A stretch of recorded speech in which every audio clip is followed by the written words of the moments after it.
Xudoyim g'oyibidan bergan qo'yni ko'ring. Qo'yda baraka deganda bitta buni pulidan tushmaslik kerak. Umumiy oilangizga, fermeringizga, uyingizga baraka yog'ilganini o'zi bildirib qo'yarkan. Libo yangi boshlayotgan fermerga tekin naq bo'lsa ham olib kelib o'tish kerak-da. Tekin u hadya-yu.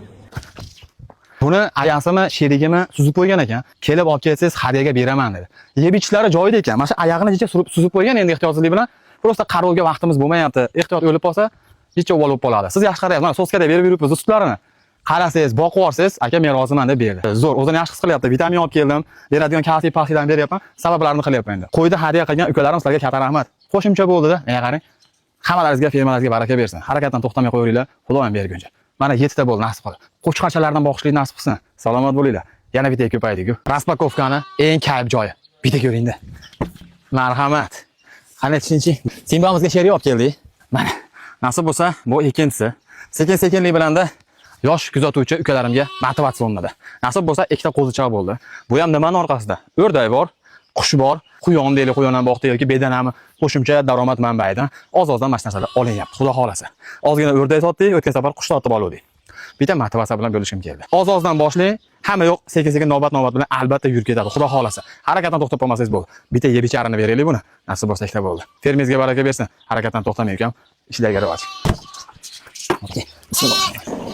Enchi Simbadan ancha katta ekan. Simbadan hayvon. Boqib olish ja unchalik qiyin narsa emas ekan aslida. Liboy mahallada baribir moli bor, sut bilan shug'ullanadigan qo'yni qo'shni bo'ladi-yu. 7000 so'mdan olyapman 1 litrini. Hashpash degancha 1-2 oylik bo'lib, kepakka o'tib qolsa, tamom. Maqsad o'zi 2 oy boqib tepamiz. Deb buni puliga kattaroq qo'y chora olamiz, kattaroq narsa olamizda. Yo'kida Xudo nasib qilsa, yana ko'paytirib, ko'proq boqamizda. 10 tan, 15 tan Xudo nasib qilguncha.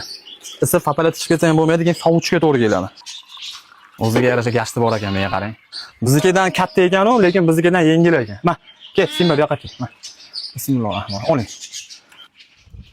Ha, sut ichmaydi ekan bu. Mehmonimiz cho'ta sut ichmayapti. Kepayyanidimikin yo. Yoshlarga motivatsiya o'rnatadi. O'rdaklar boqamiz, qushni boqamiz, bolasini sotamiz, tuxumini va uni ham jo'jasini sotamiz. Sog' tirikchilik qilamiz, Xudo xolasa. Barakasini bersin, menga qarang. Hammalaringizga, fermalaringizga baraka bersin. Hidroponikani yeyish haqida bitta informatsiya. Rolton deganda yeyapti, o'zi ham mazza qiladi. Hech narsa qolmaydi. Ishtaha bilan yeydi. Liboy pay chorvaga ham, parandaga ham tayyor yemakanda. Yem qimmat-u. Qarang, 1 kilo bug'doy, 1 kilo 200 dan soldim, 1 kilo 200 bug'doy, 3 kilo 600, ba'zilari 3 kilo 500 bo'ldi. Pishgandan keyin. Zo'rda, men 1 kiloga 3 kilo. Yeyishini ko'rsangizchi. Maza qilib yeyishadi, ham vitamin. Tuxum tug'mayapti, kurk bo'lmayapti degan savollarga mana shu yechim bo'ladi, xudo xolasa. Chunki vitaminda bu g'ich vitamin ekan. Xo'sh. Kurklarimiz bo'yicha ham bitta informatsiya. Va qorong'iga mana yerda yotibdi. Mana yerda yotibdi. Mana endi joy qilyapti. Mana informatsiya. Yeyish haqida balki kimdir qiziqayotgan bo'lsa, mana xudo xolasa natijasi.